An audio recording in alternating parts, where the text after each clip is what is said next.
நான் இன்றைக்கி செய்ய போகிறது சோள ரவை உப்புமா. இந்த சோள ரவை வந்து இப்போ எல்லா கடைகளையுமே ஈஸியாக கிடைக்குது. சோளத்தில் வந்து நிறைய ஃபைபர் கண்டென்ட் இருக்குது. இது வந்து நான் வெங்காயம் தக்காளி வந்து ஆட் பண்ணியிருக்கேன். கொஞ்சம் வித்தியாசமான டேஸ்ட் இருக்கும். இப்போ எப்படி செய்கிறதுன்னு இந்த வீடியோவில் சொல்கிறேன், வாங்க பார்க்கலாம். நம்ம இன்றைக்கி செய்ய போகிறது சோள ரவை உப்புமா. ஒரு பெரிய வெங்காயம், 3 பச்சை மிளகாய், கொஞ்சமாக கருவேப்பிலை, தக்காளி வந்து சின்ன தக்காளி 1, தேவையான அளவு ஆயில், தேவையான அளவு உப்பு, தாளிக்கிறதுக்கு கடுகு, உளுத்தம்பருப்பு, கடலைப்பருப்பு. சோள ரவை வந்து நான் 200 கிராம்ஸ் எடுத்திருக்கேன். இப்போ எப்படி செய்கிறதுன்னு பார்க்கலாம். கடாய் வச்சுக்கலாம்.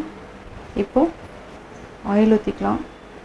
ஆயில் வந்து ஒரு 20 ml இருந்தால் போதும், ஜாஸ்தி தேவையில்லை. கடுகு போட்டாச்சு, நல்லா பொரிஞ்சு வரட்டும்.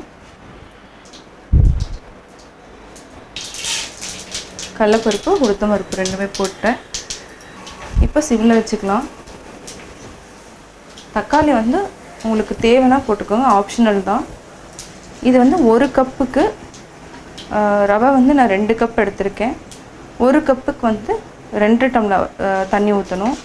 இப்போது வெங்காயம் போட்டுக்கலாம், கருவேப்பிலை, பச்சை மிளகாய், இந்த 3மே போட்டுக்கலாம். இது நல்லா ஃப்ரை ஆகணும். சிம்மில் வச்சு தான் ஃப்ரை பண்ணுங்கள், இல்லைனா வந்து அடி பிடிச்சிரும். காரம் வந்து உங்களுக்கு இன்னும் கொஞ்சம் ஜாஸ்தி வேணும்னா வரமிளகாயும் ஆட் பண்ணிக்கலாம், ரெண்டுமே ஆட் பண்ணிக்கலாம். நான் பச்சை மிளகாய் மட்டும் 3 பச்சை மிளகாய் ஆட் பண்ணியிருக்கேன். உங்களுக்கு தேவைன்னா நீங்கள் வந்து வரமிளகாயும் ஆட் பண்ணிக்கலாம்.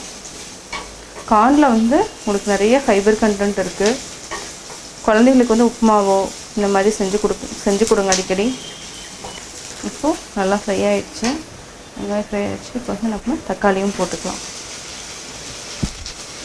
தக்காளி வந்து நான் சின்ன தக்காளி தான் எடுத்திருக்கேன், பெருசு வேண்டாம். இது வந்து லைட்டாக அந்த ஒரு டேஸ்ட் வந்து எப்போவுமே உப்புமா இதை வெங்காயம் மட்டும் தான் போட்டு தாளிக்கிறோம். சரி, இந்த ரவைக்கு வந்து தக்காளியும் ஆட் பண்ணால் கொஞ்சம் டேஸ்ட்டு வித்தியாசமாக இருக்கும், அதுக்காக நான் தக்காளி ஆட் பண்ணியிருக்கேன்.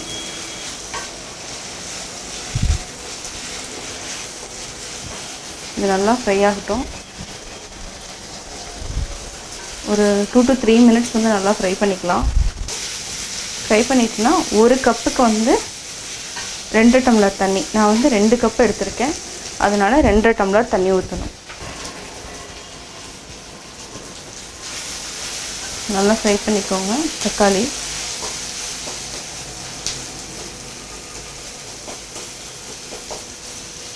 தக்காளி நல்லா ஃப்ரை ஆனதுக்கப்புறம் நம்ம வந்து சால்ட் ஆட் பண்ணிக்கலாம். இப்போ சால்ட் ஆட் பண்ணிட்டுச்சு, தேவையான அளவு ஆட் பண்ணிக்கோங்க, பார்த்துட்டு நம்ம இது பண்ணிக்கலாம்.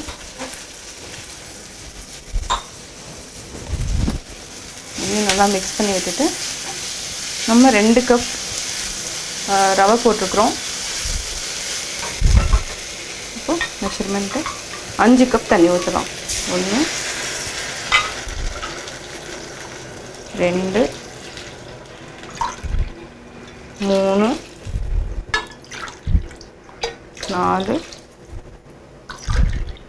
5, ஒரு 1/4 கப் வந்து நான் எக்ஸ்ட்ராவே ஆட் பண்ணிக்கிறேன்.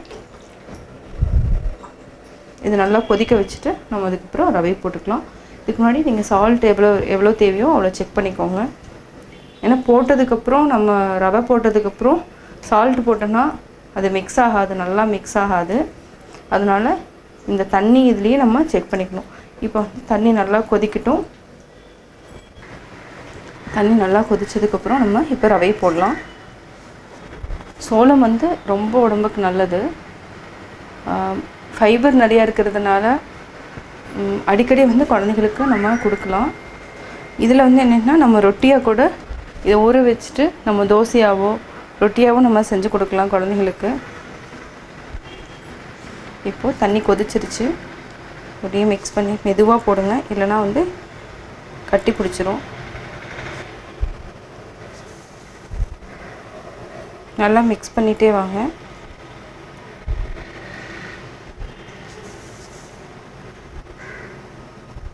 இப்போ வந்து சிம்மில் வச்சுக்கலாம். எல்லாத்தையும் நம்ம மிக்ஸ் பண்ணிட்டோம். இது வந்து நம்ம சிம்மில் வச்சு தான் இப்போ கொதிக்க விடணும்.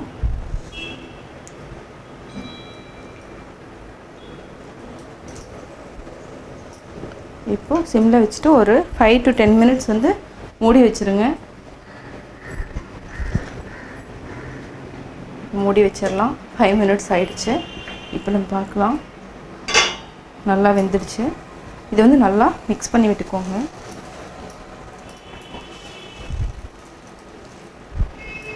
சால்ட் எல்லாமே கரெக்டாக இருக்குது. இப்போது சோள ரவை உப்புமா ரெடி. ஹாட்டாக சர்வ் பண்ணலாம். இதை வந்து மாற்றிக்கோங்க, வேறு பாத்திரத்தில் மாற்றிட்டு மார்னிங் டிஃபன், நைட் டின்னருக்கு இது ரொம்ப நல்லா ஈஸியாக டைஜஸ்ட் ஆகும். இப்போ நம்ம கேஸ் ஆஃப் பண்ணிடலாம்.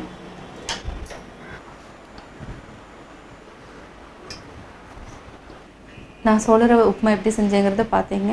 கட்டாயம் உங்களுக்கு பிடிச்சிருக்கும். இதை வந்து மார்னிங் பிரேக்ஃபாஸ்ட்டுக்கோ நைட் டின்னருக்கோ நம்ம செய்யலாம்.